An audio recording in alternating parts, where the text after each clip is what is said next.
Well, Israel's parliament has adopted two controversial laws. One allows the government to deport the family members of Israeli citizens involved in attacks. So they would be deported to the Gaza Strip or then another location for up to 20 years. On Tuesday, the parliament also passed a law allowing Palestinian-Israeli teachers to be sacked if they show support for attacks against Israelis. Nour Odeh joining us from Jordan's capital, Amman, because the Israeli government has banned Al Jazeera from reporting in the occupied West Bank and from inside Israel.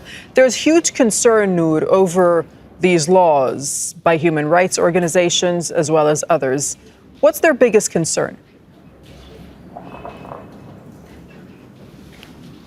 Well, Darine, there is concern that the current composition of the Israeli Knesset, which is very much right-wing, it feels unhindered in its efforts to basically have persecutory laws against Palestinian Israelis. These are Israeli citizens of Palestinian descent.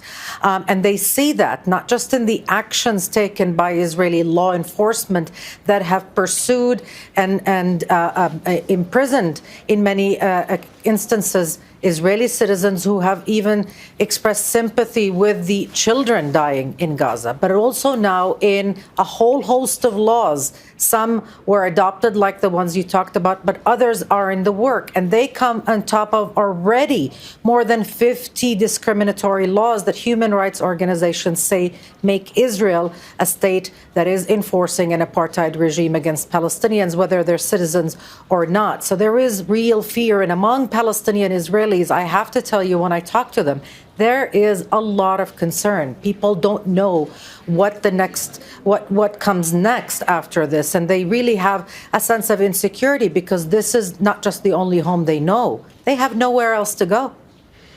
And the fallout does continue, Nour, doesn't it, after Netanyahu fired the defense minister, Yoav Gallant. What's been happening on that front? Yeah.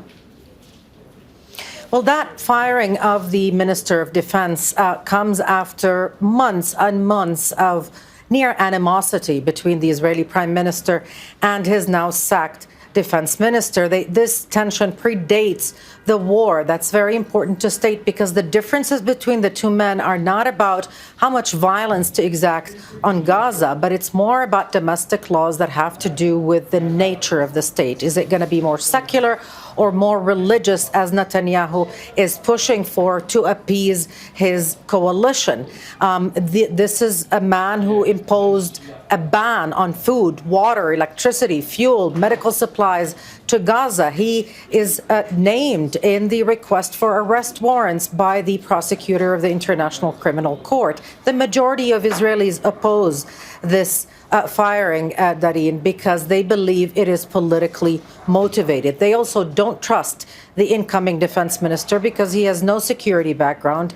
He was the foreign minister of Israel, but he is very close to Benjamin Netanyahu, and he would not differ with him or oppose him on any of the legislation on the books, including a conscription law that would be welcomed by the religious right that would exempt them from military service. Okay, Nour, thank you so much for that reporting from Amman. Make sure to subscribe to our channel to get the latest news from Al Jazeera.